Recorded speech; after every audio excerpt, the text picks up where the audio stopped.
Պարոն Կիրակոսյան, բարև ձեզ, մենք այս պահին ուղիղ եթերում ենք, խնդրեմ ներկայացնեք այս պահի դրությամբ իրավիճակը, ինչպիսին է, տեսնում ենք, որ այս հատվածում հրդեհը հանգցված է, իսկ վերևում ինչ իրավիճակ է։ Հիմնականում հրդեհը մեկուսացված է,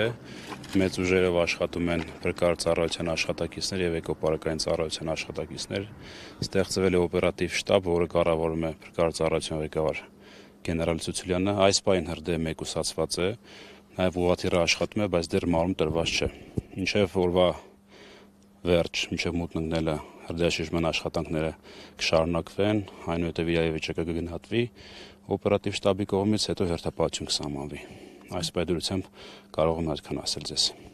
Հրդեհը սկիզբ է առել ճամբարակից, դա ու հասել է այստեղ, թե տարբեր հրդեհներ։ Չէ, տարբեր են, սա գիշերը մոտ 2-ի կողմն է այստեղ հրդեհ բռնկվել, ճամբարակը այլ դեպք է, Դիլիջանը այլ դեպք է, հանրապետության տարբեր տարածքներում ունենք հրդեհներ, որը կա վարկած ինչն է պատճառը։ Այս պայմանությամբ դեռ վաղ է վարկածի մասին խոսելը, ընթացած աշխատանքներն իրականացվում նաև, որպեսզի հասկանանք մարդածին են թե ոչ հրդեհները, որից հետո արդեն կհրապարակվի։ Իսկ ճամբարակում իրավիճակը ինչպիսին է։ Ճամբարակում մեկուսացված է հրդեհը, իրավիճակը վերահսկելի է, այս պայմանությամբ մեղմ վիճակում է հրդեհը գտնվում, այսինքն բաց կրակ, կարելի է այդպես ասել, չունենք։ Ծխացած օջախներ կան։ Իսկ այստեղ բաց կրակ ունենք։ Այս պայմանությամբ սարի վերջնամասն է, բաց կրակ այս պայն չերևում այսինքն տվյալներով մեկուսացված է, բայց ուղղաթիռը աշխատանք իրականացնում է, որպեսզի ամբողջությամբ ծխող օջախներն մեկուսացնենք։ Իսկ ինչ տարածքների մասին է խոսքը մակերեսի առումով։ Սա այստեղի համար նախնական, խիստ նախնական տվյալներով ասեմ, որ մոտ 20 հեկտարի վրա իրականացվում աշխատանքը, վերջնական ավարտից հետո նոր կարողանանք մենք չափագրում անենք եւ ասենք թե ինչ ծավալի մասին է խոսքը եւ հիմնականում խոտածածկ տարածքներ են, մեծ մասը խոտածածկ տարածքները քիչ կան, որպեսզի այսպես ծառեր ունենք շոկ է խաշված, բայց քիչ քանակությամբ։ Բայց նաև վնասներ կան, հա։ Դե գիտեք, հրդեհներից ծառերը վնասվում են բնականաբար, բայց հիմա սրանք նաև վերջում հաշվի գնահատում պետք է իրականացվի, հասկանանք քանի հեկտարի վրա, քանի ծառ, ինչ տեսակի ծառ է շոկ է խաշվել։ Բայց ինչպես տեսնում եք, տեսեք, այստեղ հրդեհ կա, բայց ծառի վերնամասը ինքը ամբողջությամբ կանաչ է, բայց մենք գնահատման արդյունքում կասենք, թե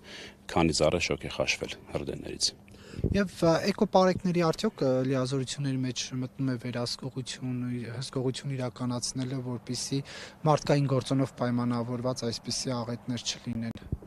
Բնականաբար հսկողություն այդ թվում շուրջօրյա, բայց ոչ այս տարածքում մենք մեն էկոպարեկային ծառայությունը շուրջօրյա աշխատանք իրականացնում է Սյունիքի մարզում։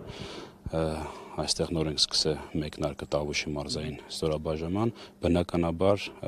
նաև իրենց գործառույթի մեջ մտնում է այդ հսկողությունը, որպեսզի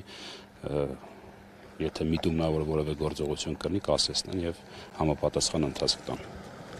Եվ հիմա փրկարարների, եթե իհարկե ունեք տեղեկություն, փրկարարների ինչ խումբ է ներգրաված։ Շատ մեծ թվով փրկարարներ ներգրաված, բայց այս բան ես չեմ կարող թիվ հնչեցնել։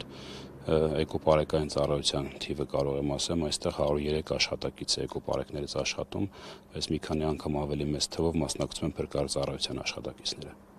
Շնորհակալ։ Ես եմ շնորհակալ։